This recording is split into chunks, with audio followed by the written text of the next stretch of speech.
செல்லம்மா, good morning. எல்லோரும் எப்படி இருக்கீங்க? அம்மா இன்றைக்கி முருங்கீரை செய்கிறதுக்கு ஒரு பிடி கீரை எடுத்துக்கிட்டேன். ஒரு சின்ன வெங்காயம், ஒரு தக்காளி ஒன்று, ஒரு 10 பல் பூண்டு இதெல்லாம் எடுத்து வச்சுருக்கேன். பருப்பு வந்து ஒரு சிறு பயிறு தான், ஒரு 50 கிராம் பருப்பு எடுத்து வச்சுருக்கேன்.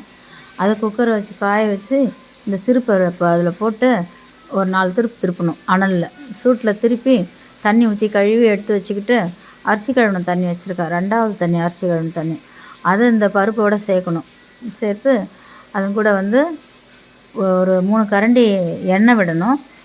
பருப்பு பொங்காமல் இருக்கிறதுக்கு எண்ணெய் விட்டுட்டு ஒரு குட்டி வெங்காயம், ஒரு மிளகாய், ஒரு குட்டி தக்காளி போட்டுட்டு ஒரு 10 பல் பூண்டு அதில் போட்டுட்டு எண்ணெய் விட்டு மஞ்சத்தூள் போட்டு குக்கரை மூடி ஒரு 2 விசில் போதும். 2 விசில் விட்டு இறக்கிடணும்.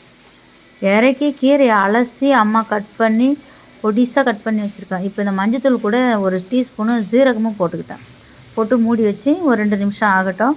அதுக்கப்புறம் கீரையை கழுவிட்டு ஒரு பொடிசாக கத்தியால் கட் பண்ணி வச்சுருக்கேன். அதுதான் இந்த பருப்பில் சேர்க்க போகிறேன் கீரை. இதை போட்டு கீரை போட்டு 1 நிமிஷம் கொதி வரணும். பரட்டி விட்டு இறக்கி ஒரு மிளகாய் போட்டு நெய் 1 ஸ்பூன் விட்டு தாளித்து உப்பு போட்டு ரெடி பண்ணி வச்சிட்டோம்னா இந்த கீரைக்கு சூப்பராக இருக்கும்.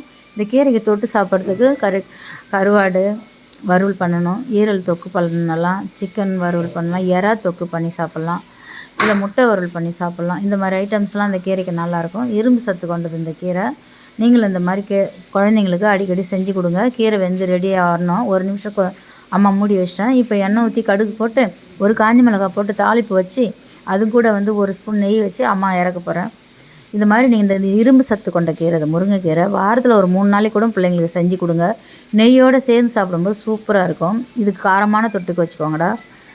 நீங்கள் அடிக்கடி இது மாதிரி குழந்தைங்களுக்கு செஞ்சு கொடுக்கணும். நானும் அப்படி தான் ஒரு 3 நாள் செஞ்சு தருவேன் பிள்ளைங்களுக்கு. பயோடச்செல்லாம் இந்த கீரை இந்த மெத்தடை செஞ்சு சாப்பிடுங்க. கடைய வேண்டாம், பொடிசாக கட் பண்ணி தான் அம்மா கூட்டு பதத்துக்கு செஞ்சுருக்கேன். அந்த அன்றைக்கி ஈரல் செஞ்சேன், அது கூட தான் இந்த கீரை செஞ்சேன் அன்றைக்கி. அதனால் அந்த வீடியோ இன்றைக்கி தான் போட்டிருக்கேன். பயோடச்செல்லாம் அடுத்தடுத்த வீடியோவில் பார்க்குற அம்மா இன்றைக்கி இந்த மாதிரி கீரை நீங்களும் செஞ்சு சாப்பிடுங்க. அன்றைக்கி போடாத வெயிட்டிங்கில் வச்சுட்டேன். ஈரல் செஞ்ச அன்றைக்கி இந்த கீரை தான் செஞ்சு கொடுத்தேன் பிள்ளைக்கு. பயோடத்தாங்க, பாய், அம்மா போயிட்டு வரேன்.